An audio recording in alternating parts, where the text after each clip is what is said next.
नमस्कार, सात संदेश से मैं अनिल कौशिक। न्यूज अपडेट 7 बजे कार्यक्रम भादरा आसपास में आप सभी दोस्तों का स्वागत है। दोस्तों, कार्यक्रम की शुरुआत करते हैं मुख्य खबर से। और आज भी मुख्य खबर सबसे पहले दोस्तों हम कोरोना की लेंगे।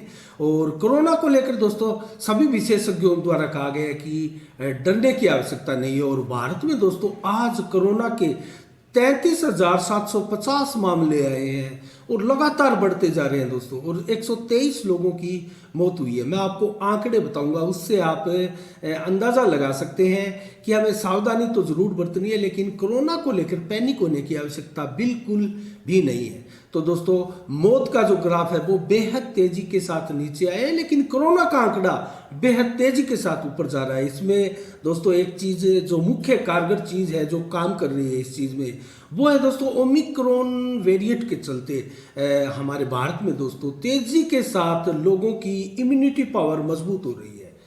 अर्थात जो हमारे एंटीबॉडी है, जो ओमिक्रॉन से ग्रसित लोग थे दोस्तों, उनमें जो एंटीबॉडी है वो तेजी के साथ विकसित हुई है। तो कहीं ना कहीं इसी का असर है।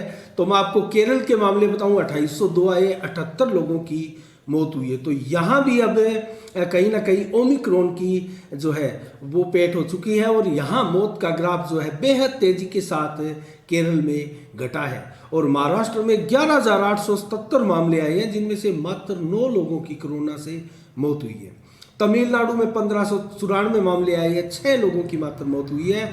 और पश्चिम बंगाल में 6,153 मामले कोरोना के आए हैं और 8 लोगों की मौत हुई है। जबकि कर्नाटक में 1187 6 लोगों की मौत हुई है। और गुजरात में 968 एक मात्र शख्स की मौत हुई है। और दिल्ली में 3194 अर्थात 3194 मामले आए हैं और मात्र एक व्यक्ति की मौत हुई है। इसके अलावा राजस्थान में 355 कोरोना के मामले आए हैं और मौत एक भी नहीं हुई है। तो ये लगभग इससे आप अंदाजा लगा सकते हैं कि अब कोरोना से भी डरने की आवश्यकता नहीं है, लेकिन हमें सावधानी बरतने की आवश्यकता है दोस्तों। कहीं किसी प्रकार से म्यूटेट लेकर ये जो है अपने में बदलाव करके घातक सिद्ध हो सकता है। तो भीड़ भाड़ से बचने की सलाह सभी विशेषज्ञ दे रहे हैं। और वैक्सीनेशन का भी ये सबसे बड़ा कमाल है दोस्तों, दोनों ही वैक्सीनेशन है। अभी मैं आपको बताऊं तो 11 राज्य भारत के ऐसे हैं दोस्तों जिनमें से 100% लोग एक डोज लगा चुके हैं। 11 राज्य ऐसे हैं। तो हम जो है 100% वैक्सीनेशन की ओर बढ़ रहे हैं। जो सुपर डोज है वो लगाने वाले लोगों की तादाद अब धीरे धीरे बढ़ रही है। लोग जागरूक हो रहे हैं दोस्तों।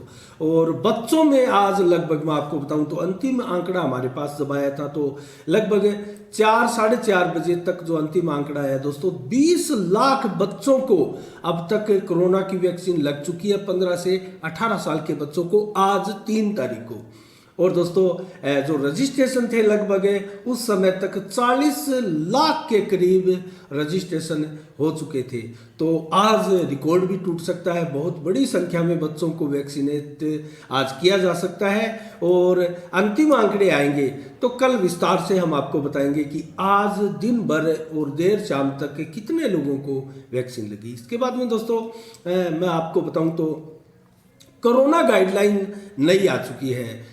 दोस्तों मैं आपको बताऊं तो राजस्थान के लिए मैं 9 जनवरी से 9 जनवरी तक दोस्तों 1 से 8 तक के सभी स्कूल बंद हैं।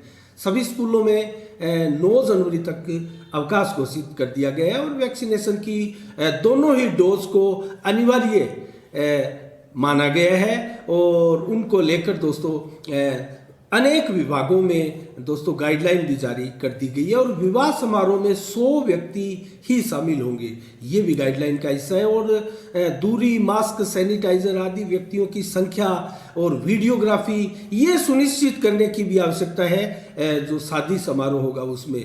और दोस्तों इसके अलावा धार्मिक, सांस्कृतिक, शैक्षणिक और मनोरंजक समारोह या सभा, रैली, धरना प्रदर्शन, जुलूस, मेला आदि इन सभी में दोस्तों 100 की संख्या निर्धारित की है नई गाइडलाइन में।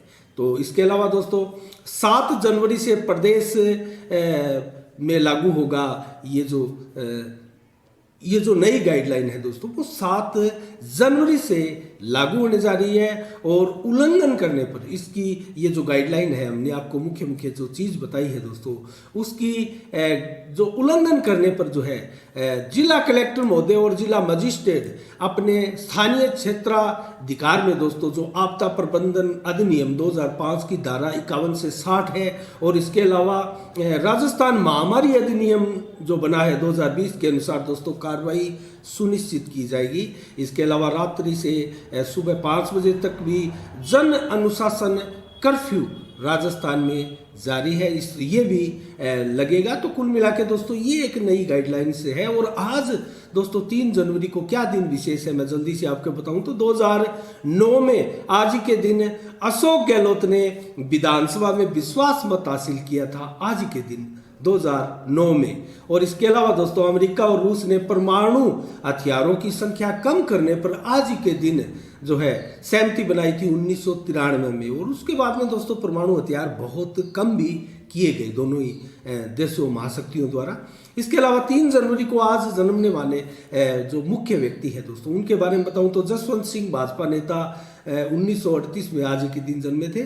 और सावित्री बाई फुले जो कि पहली शिक्षिका थी दोस्तों 1831 के दिन आज ही के दिन उनका भी जन्म दिवस है और जो धूमधाम से भारत भर में मनाया भी जा रहा है। इसके अलावा दोस्तों भादरा आसपास की खबरों का जिक्र करें तो गांव जसाड़ा में टंकी पर चढ़े 3 किसान वार्ता के बाद नीचे उतर आए हैं दोस्तों और लगभग 4-5 घंटे तक ये वार्ताएं चली और धरना जरूर जारी रहेगा।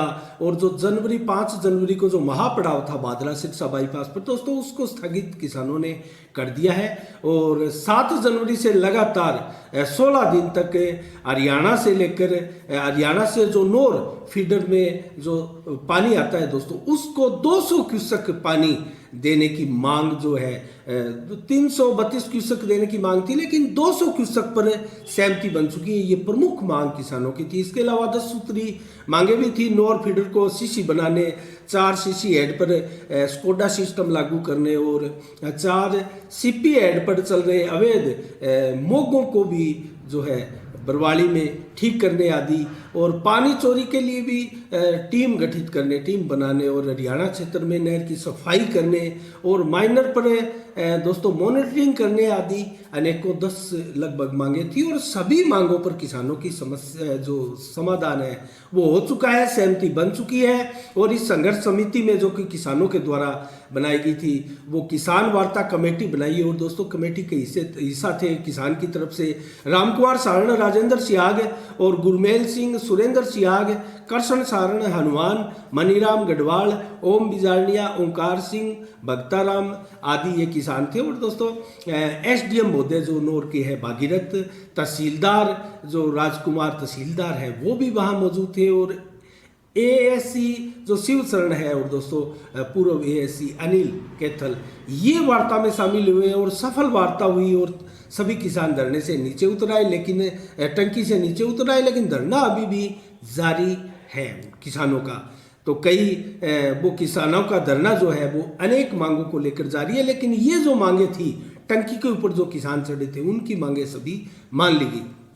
रामगढ़ में राजकीय उच्च माध्यमिक विद्यालय में दोस्तों 9वीं व 10वीं कक्षा के लगभग 78 छात्राओं को साइकिल वितरण की गई दोस्तों। इसमें स्कूल कमेटी के अध्यक्ष सुग्रीव सारण और प्रधानाचार्य विजय सिंह ख्यालिया के अलावा उप सरपंच रणजीत जास्ट और विक्रम बाम्बू और विद्यार्थी आदि स्टाफ भी, स्कूल का स्टाफ भी पूरा इसमें शामिल रहा। और दोस्तों भादरा पहुंची थी कल राष्ट्रीय सफाई कर्मचारी आयोग की अध्यक्ष अंजना पवार, उनका शानदार स्वागत किया गया दोस्तों। जो हिंदू जागरण मंच है और राष्ट्रीय वाल्मीकि क्रांति मोर्चा है दोस्तों उनके सभी कार्यकर्ताओं ने मोती प्लेस में जाकर जो है मोती प्लेस में वो कुछ देर ठहरी थी और वहाँ जाकर जो है स्वागत समारोह किया गया दोस्तों। शांतिलाल जावा और विजय बंसल, शशि गोगड़िया और शंकरलाल, अमित, मोनू, सूरज कुमार, सोनू कुमार, विनोद और उषा देवी, सुमन देवी, दापा देवी, मंजू देवी, वंदना देवी, तमन्ना देवी, हिना देवी और हिमांशु, चारू देवी आदि अनेकों महिला व पुरुष कार्यकर्ता दोस्तों इसके स्वागत समारोह में मौजूद रहे। इसके अलावा दोस्तों अन्य खबरों की ओर रुख करते हैं।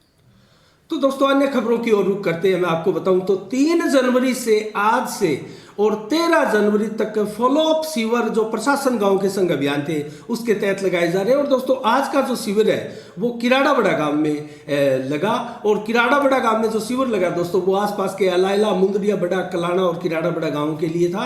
और 4 जनवरी को कल जो शिविर लगेगा डुंगराना में दोस्तों वो डुंगराना गांव के लिए, मलसीसर, बोजला, गेहूं और रासलाना, जटान, कणाऊ आदि गांवों के लिए लगेगा। इसके अलावा 5 जनवरी को जो छानीबड़ी में प्रशासन शहरों के संघ अभियान के तहत जो फॉलोअप शिविर लगना है दोस्तों वो लगेगा छानीबड़ी, झांसल, नीलाड़, मलखेड़ा, मेराना, जनाड़ा और बिरान सौवाड़ा गांव के लिए। और 6 जनवरी को अजीतपुरा में गडड़ा, भानगढ़, सुरतपुरा और अजीतपुरा गांव के लिए शिविर लगेगा। जो रुके हुए कार्य है दोस्तों वो किसान जो है यहाँ इन शिविरों में करवा सकते हैं। और 7 जनवरी को जोगीवाड़ा में सागड़ा, न्यांगड़, रामगढ़िया और जोगीवाड़ा गांव के लिए शिविर लगेगा। जबकि 10 जनवरी को बिरानी गांव में डाबड़ी, गांधीबड़ी, सेरडा और बिरानी गांव के लिए शिविर लगेगा। और 11 जनवरी को दोस्तों गांधीबड़ी में चिड़िया गांधी, भोजासर, खचवाड़ा और गांधीबड़ी गांव के लिए शिविर लगेगा। और 12 जनवरी को नेठाना गांव में शिविर लगेगा, जिसमें दोस्तों नेठाना गांव के और सरदारगढ़िया, बरवाना और मुंसरी के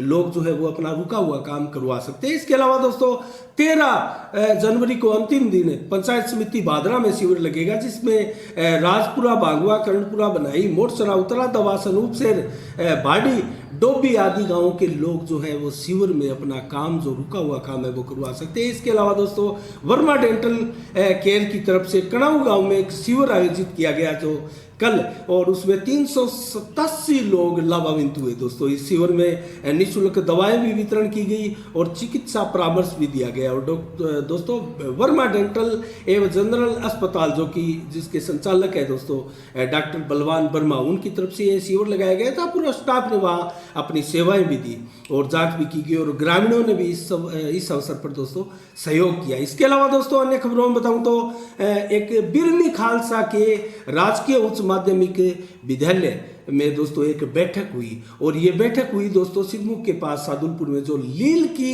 बीहड़ के पास जो है वहाँ गौशाला बनाने के लिए दोस्तों, और गौशाला निर्माण की तैयारियां पूर्व में ग्रामीणों की चल रही है दोस्तों। इसके लिए एक कमेटी भी गठित की गई है और महंत परमेश्वरानंद के मार्गदर्शन में ये कमेटी बनी है दोस्तों, जिसमें बलवान चार, श्रवण शर्मा, जल्ले सिंह पुनिया, शीशपाल बिजारनिया, विनोद शर्मा और जगदीश जाखड़, रामचंद्र पचार, हेतराम नाई, कृष्ण शर्मा, तुलसा राम और सुल्तान सारण, अनिल श्योराण और नोपाराम पुनिया और लीलूगिरी कांजन, और दोस्तों इसके अलावा जीतू सिंह कुसुम्बी को भी सदस्य इसमें बनाया गया। और सामाजिक कार्यकर्ता दिलीप लोटासरा ने बताया कि दोस्तों इसमें जमीन की खरीद है और गौशाला निर्माण की योजनाएं शुरू हो चुकी है, और बड़ी संख्या में दोस्तों इस मीटिंग में ग्रामीणों ने भी भाग लिया। इसके अलावा दोस्तों आज विधायक बलवान पुनिया द्वारा दोस्तों विवेकानंद स्वास्थ्य सेवा समिति में जो आईसीयू रूम है दोस्तों, उस आईसीयू में डायलिसिस मशीन अब शामिल हो चुकी है। उसका उद्घाटन बलवान पुनिया ने फीता काटकर विवेकानंद अस्पताल में किया दोस्तों। इस अवसर पर एक बड़ा कार्यक्रम आयोजित भी किया गया और इसमें बड़ी संख्या में कस्बे के ग्रामीणों ने भी भाग लिया दोस्तों। और इसमें एक चीज पर सहमति बनी, विधायक द्वारा भी इसकी अनुशंसा की गई कि पालिका की तरफ से जो पार्क बना है दोस्तों विवेकानंद अस्पताल में, जो ब्लड बैंक के और विवेकानंद अस्पताल का भवन है उसके बीच में बड़ा, उस पार्क में दोस्तों लाइटिंग व्यवस्था की जाएगी और कम से कम इसका मसौदा तैयार किया गया है कि 15 पोल ऐसे लगेंगे विभिन्न जगहों में पार्क के आसपास एरिया में, और 15 पोलों पर 15 लाइटें जो लगभग जो है वो लगाई जाएगी नगर पालिका की तरफ से। इसका प्रस्ताव बन चुका है और इस्लाम कुरैशी को विकास सराफ जो संस्था के अध्यक्ष है दोस्तों वो लिखकर इसके बारे में दे चुके हैं। तो कुल मिला के बलवान पुनिया ने इसकी अनुशंसा की और दोस्तों अध्यक्ष विकास सराफ के नेतृत्व में ये इस पार्क का भव्य एक प्रकार से डेवलपमेंट होगा, इसका निर्माण होगा दोस्तों। इसमें बैठने के लिए और शानदार व्यवस्थाएं, पेड़ पौधे और धूप की व्यवस्थाएं जो है इस पार्क में की जाएगी। और विवेकानंद सेवा समिति में लगातार दोस्तों अलग अलग तरह के निर्माण कार्य भी चलाए हुए हैं और शानदार प्रयास विवेकानंद स्वास्थ्य सेवा समिति के अध्यक्ष विकास सराफ की तरफ से किए जा रहे हैं। तो इसके अलावा दोस्तों अन्य खबरों की ओर मैं रुख करूं तो आज दोस्तों छानी बड़ी के मनोहर लाल पुत्र नथुराम ने एक पत्र लिखा है, एक ज्ञापन दिया है और नायब तहसीलदार के मार्फत दोस्तों ये ज्ञापन दिया गया है सहायक अभियंता जो जोधपुर विद्युत वितरण निगम लिमिटेड भादरा के जो मुख्य है दोस्तों सहायक अभियंता, उनको एक ज्ञापन दिया गया है। और दोस्तों उस ज्ञापन में जो चीज़ लिखी गई है आप गौर कीजिएगा उस पर, वो बहुत चिंता का विषय है दोस्तों। इसी प्रकार से बिजली के बिलों में भारी अनियमितता और गड़बड़ी की लंबे समय से दोस्तों शिकायत क्षेत्र के लोगों द्वारा की जा रही है और इसी को लेकर दोस्तों जो सरचार्ज वगैरह बढ़ाए हुए हैं, अनेकों तरह के चार्ज लगाकर जो बिजली बिल बढ़ाकर उपभोक्ताओं की कमर तोड़ने का प्रयास लगातार किया जा रहा है दोस्तों। उसको लेकर नेठराणा गांव में बिजली उपभोक्ता संघर्ष समिति के बैनर तले लंबे समय से जो धरना प्रदर्शन चल रहा है दोस्तों, उसकी चपेट में पिछली बार जब नेठराणा गांव में प्रशासन गांव के संग अभियान के तहत विधायक बलवान पुनिया गए थे, वो भी आ चुके थे और उनके साथ युवाओं की एक गर्मा गर्म बहस भी हुई थी, जिसका वीडियो दोस्तों बहुत तेजी के साथ क्षेत्र में वायरल भी हुआ था। तो दोस्तों मैं आपको बताऊं तो इस ज्ञापन में क्या लिखा है जो नायब तहसीलदार के मार्फत सहायक अभियंता को दिया गया है मनोहर लाल द्वारा। दोस्तों इसमें लिखा है कि मेरे गांव में बड़ी संख्या में ग्रामीणों के साथ मैं भी इसका पीड़ित हूँ, मेरा भी बिल यूनिट का जो खर्चा है उससे अधिक आया है। तो दोस्तों यूनिट का जो खर्चा है जो बिल में दर्शाया जाता है उससे अधिक बिल आना, ये तो या तो कंप्यूटरी गड़बड़ियों का संकेत है या दोस्तों किसी प्रकार का इसमें बहुत बड़ी धांधलियां चल रही है। इसके ऊपर जांच की आवश्यकता है और ग्रामीणों ने दोस्तों बार बार इसकी शिकायत भी, मैं आपको एक नंबर बताऊं तो वहाँ शिकायत ग्रामीणों ने की है जिसका कोई रिस्पॉन्स अभी तक उनको ग्रामीणों को नहीं मिला है। 18006045 इस नंबर पर ग्रामीणों द्वारा दोस्तों बड़ी संख्या में शिकायतें भी की गई है, लेकिन इसका निराकरण नहीं हुआ, इसका कोई रिस्पॉन्स ग्रामीणों के पास नहीं आया। और मनोहर लाल द्वारा भी दोस्तों इसी नंबर पर जो है शिकायत की गई थी, लेकिन उसका कुछ भी नहीं हुआ और उन्होंने मांग की है कि जल्द ही इन बिलों में सुधार किया जाए। इसके अलावा दोस्तों मैं आपको बताऊं तो क्षेत्र के अंदर जो पिछले 2 दिनों में 1 जनवरी और 2 जनवरी को जो घटनाक्रम हुए, राजनीतिक घटनाक्रम, उसको लेकर चर्चाएं लगातार बनी रही दोस्तों। 1 जनवरी को जिस प्रकार से डॉक्टर सुरेश चौधरी ने अपने जन चेतना भवन में कार्यालय में जो बैठक की थी जो दोस्तों उसमें एक घोषणा की थी कि बढ़िया परिवार से हम चुनाव लड़ेंगे। ये क्लियर नहीं किया था कि पूर्व विधायक डॉक्टर सुरेश चौधरी स्वयं चुनाव लड़ेंगे या फिर अपने भ्राता श्री SP सिंह जो कि पूर्व जिला कलेक्टर रहे हैं उनको चुनाव लड़ाएंगे। दोस्तों जानकारों की माने, विशेषज्ञों की माने तो वो एक चीज की चर्चा जरूर कर रहे हैं कि डॉक्टर सुरेश चौधरी इस बार कांग्रेस का चेहरा नहीं होंगे टिकट के लिए, उसके लिए SP सिंह के नाम का प्रस्ताव आगे किया जाएगा। और ये बैठक जो है वो इसी को लेकर की गई है कि जनता में इसकी प्रतिक्रिया क्या हो, इसके मायने क्या निकले और किस प्रकार की चर्चाएं वापस जन चेतना भवन में उनके बढ़िया परिवार के घर में पहुंचे और उस चर्चा के बाद में उनका मन बने कि किसका चेहरा आगे करना है, डॉक्टर सुरेश चौधरी का चेहरा आगे करना है या SP सिंह का चेहरा आगे करना है। तो दोस्तों डॉक्टर सुरेश चौधरी कहीं ना कहीं एक प्रकार से स्थापित नेता भादरा के माने जाते हैं और पूर्व विधायक भी है, उनका एक फॉलोइंग फैन भी है दोस्तों, उनके समर्थक भी है और उनकी वक्ता शैली के दोस्तों मैं ये निर्विवाद रूप से कहना चाहूँगा दोस्तों, जो सुरेश चौधरी की वक्ता शैली है वो भादरा के किसी भी नेता से कमतर नहीं है, जब बल्कि उम्दा वक्ता से लिए दोस्तों। और वो मारवाड़ी में भी अगर संबोधन करते हैं तो बहुत ही सम्मोहन पूर्वक वो अपना संबोधन करते हैं। तो इसके अलावा दोस्तों अगर SP सिंह का भी बयान लोगों ने सुना होगा, हमने एक अलग से वीडियो भी 1 तारीख को डाली थी, आपने देखा होगा दोस्तों। SP सिंह काफ़ी अच्छा बोलते हैं क्योंकि जिला कलेक्टर रहे हैं और नॉलेज की उनके कोई सीमा नहीं है और उनके उच्च संपर्क की भी कोई सीमा नहीं है और सरकार में भी उनके साथ, अशोक गहलोत के साथ भी उनका, मंत्रिमंडल में उनका पूरा एक प्रकार से इनकी घूसपेट भी मानी जा सकती है, उनके संपर्क भी माने जा सकते हैं। लेकिन उसके बावजूद दोस्तों भादरा में जो एक लोगों की एक जो चर्चाएं होती है और लोगों की जो एक पसंद होती है उसके बारे में हम विस्तार से अगर चर्चा करें, जल्दी से ही मैं आपको बताऊंगा। तो दोस्तों वो एक तो नए चेहरे की होती है, क्योंकि दोस्तों मैं आपको पहले भी बहुत बार बता चुका हूं कि हनुमानगढ़ जिला और चूरू जिला जो है उसमें सर्वाधिक फैक्टर जो किसी विधानसभा चुनाव में काम करते हैं तो वो भादरा विधानसभा है दोस्तों।